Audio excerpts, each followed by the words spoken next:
একজন মুসলিমের ফিতরা কখন দিতে হয়, ফিতরার পরিমাণ কতটুকু এবং ফিতরা কাকে কাকে দিতে হয় যদি একটু সংক্ষেপে বলতেন।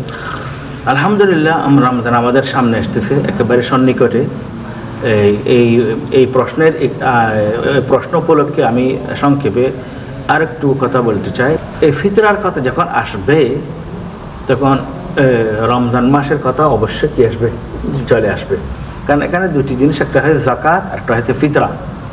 একটা জাকাতুল মাল আর একটা জাকাতুল ফিতর। জাকাতুল মাল হয়েছে মালের সাথে সম্পর্ক, ধন সম্পদের সাথে সম্পর্ক, এবং এটা ফরজ। আর জাকাতুল ফিতর হয়েছে রমজানের সাথে সম্পর্ক। জাকাতুল ফিতরের হিকমত সম্পর্কে হাদিস শরীফের মধ্যে আসছে। জাকাতুল ফিতর দুই কারণে দিতে হয়। একটি কারণ হয়েছে যে আমরা যে সারা রমজান রোজা রাখি, সেই রমজানের রোজা রেখে আমরা অনেক ধরনের ভুল ত্রুটি হয়ে যায়, গুনাহ হয়ে যায়। এক। দ্বিতীয় কথা হয়েছে রমজান মাসের মধ্যে রোজা সমাজের যত ধরনের শ্রেণী আছে, ধনী দরিদ্র, সবাই একসাথে রোজা রাখে, একসাথে ইফতার করে, একসাথে সব কিছু করে, এবং ঈদ সবার জন্য একসাথে আসে। হুজুর আকরাম সাল্লাল্লাহু আলাইহি ওয়াসাল্লাম হাদিস শরীফের মধ্যে বলেন যে আল্লাহ তাআলা তোমাদের জন্য যাকাতুল ফিতরের বিধান দিয়েছে দুই কারণে। একটি কারণ হয়েছে তোমাদের রমজানের রোজা রেখে যে সমস্ত ভুল ত্রুটি হয়, সেই ভুল ত্রুটি থেকে তোমাদের রোজাগুলোকে পবিত্র করার জন্য। এক। তৃতীয় কথা হয়েছে তুমাতান লিল মাসাকিন, অর্থাৎ এই রমজান মাস যখন চলে যাবে, ঈদ আসবে। তো রমজান তো সবার জন্য বরাবর ছিল, ঈদ যখন আসবে তো ধনীরা সুন্দর সুন্দর কাপড় পরবে, ধনীরা ছেলেরা, এবং গরমের মধ্যে সব ধরনের খাওয়া দাওয়া থাকবে, এবং তাদের আনন্দ করার সব ধরনের উপায় উপকরণ থাকবে। কিন্তু যাদের কাছে টাকা পয়সা নেই, দরিদ্র শ্রেণী, তারা সেই ঈদের আনন্দের মধ্যে অংশগ্রহণ করতে পারবে না। সেজন্য আল্লাহ তাআলার এটা ইনসাফের চাহিদা। আল্লাহ তাআলা যাকাতুল ফিতরকে আসমানি এমন একটা ট্যাক্স হিসেবে আমাদের উপর নির্ধারিত করে দিয়েছে যে ট্যাক্সটি শুধু রোজাদারের পক্ষ থেকে আদায় করতে হয় না, বরং রোজাদারের পরিবারের সমস্ত পরিবারের সদস্যদের কী করতে পক্ষ থেকে আদায় করতে হয়। বরং যেই ছেলে অথবা মেয়েটা এই একেবারে ঈদের রমজানের আখেরি দিন, ঈদের আগের ঈদ মানে মগরিবের আখেরি রোজার মগরিবের আগে কি হয়েছে, ভূমিষ্ঠ হয়েছে, তার পক্ষ থেকে কি দিতে হবে, যাকাতুল ফিতর তো আদায় করতে হবে ব্যক্তি।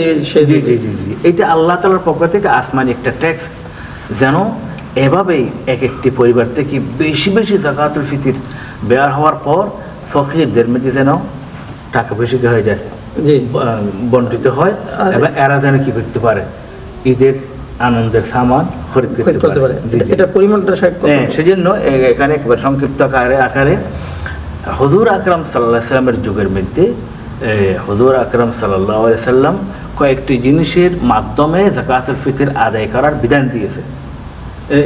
যেখানের মধ্যে আছে খেজুর, যেখানের মধ্যে আছে আটা, যেখানের মধ্যে আছে গম, যেখানের মধ্যে আছে চাউল, যেখানের মধ্যে আছে এই কিশমিশ, জি ঠিক আছে না, আর একটা কি আছে জৌ।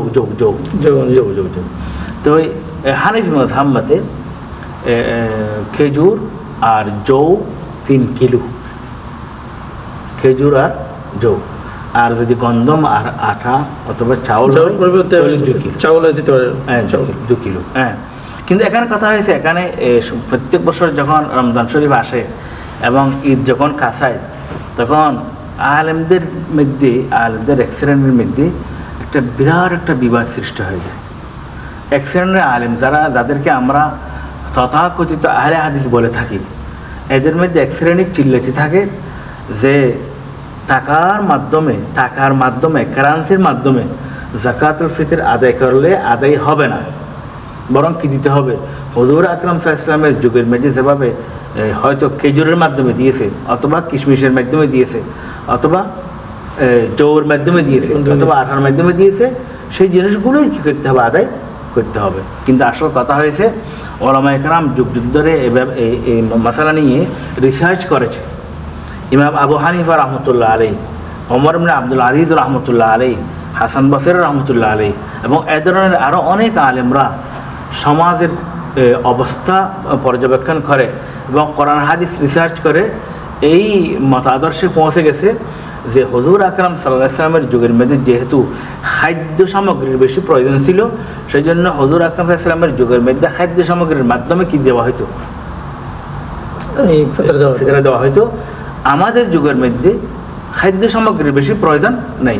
যেমন বাংলাদেশের মধ্যে হোক, পাকিস্তানের মধ্যে হোক, একটা ফকিরের ঘরের মধ্যে সারা রমজান যেহেতু খাওয়া দাওয়া থাকে, সাধারণত তার খেজুরেরও প্রয়োজন হয় না, চাউলের কোনো প্রয়োজন হয় না, আটারও প্রয়োজন হয় না। তার প্রয়োজন এখন কি? কাপড়ের।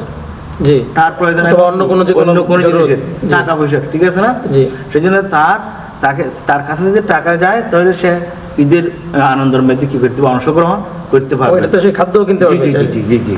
এবং হুজুর আকরাম সাল্লাল্লাহু আলাইহি ওয়াসাল্লাম এক হাদিসের মধ্যে বলছেন, ওনুহুম ফি হাদাল ইয়াউম, এই দিনের মধ্যে তাদেরকে অন্যদের দিকে হাত প্রসারিত করার থেকে তাদেরকে বেনিয়াজ করে দাও, মুখোপেক্ষীহীন করে দাও, ঠিক আছে না? তাদেরকে মুহতাজের হাত প্রসারিত করতে দিও না, এদের পকেটকে পয়সা দিয়ে ভরে দাও, ঠিক আছে না? সেই জন্য ইমাম আবু হানিফা রাহমাতুল্লাহ আলাইহি একানো এই মশালার মধ্যে, বরং অনেক ওলামায়ে কেরাম আছে এবং পরবর্তীতে এসে কুয়েতের মধ্যে এবং বিভিন্ন মুসলিম কান্ট্রির মধ্যে যে সমস্ত ফিকহ একাডেমির কনফারেন্স হয়েছে, ওখানে সর্বসম্মতিক্রমে ওলামায়ে কেরাম এই সিদ্ধান্ত উপনীত হয়েছে যে হুজুর আকরাম সাল্লাল্লাহু আলাইহি ওয়াসাল্লামের যুগের মধ্যে যদিও খাদ্য সামগ্রীর মাধ্যমে যাকাতুল ফিতর দেওয়া হয়তো, কিন্তু বর্তমান যুগের মধ্যে টাকার মাধ্যমে দিলে বেশি ভালো হবে, আদায় না হওয়ার তো কোনো প্রশ্নই উঠতেছে না। হ্যাঁ, বৃত্তি থাকবে ওইটা 3 কিলো আর কত, ওই 3 কিলো, 3 কিলোর সমপরিমাণ যত টাকা হয়, অথবা যত দিন 3 কিলো চাল, 2 কিলো চাউলের, 2 কিলো চাউল, 2 কিলো আটা বা 2 কিলো গন্ধম, এগুলোর সমপরিমাণ যত টাকা হয়, যত রিয়াল হয়, যে দেশে আমরা যে দেশে থাকি সেই দেশের যে কারেন্সি আছে সেই কারেন্সির ভিত্তিতে দেওয়া যাবে, কোনো অসুবিধা নেই, বরং এটা বেশি ভালো হবে। জাযাকাল্লাহু খাইর।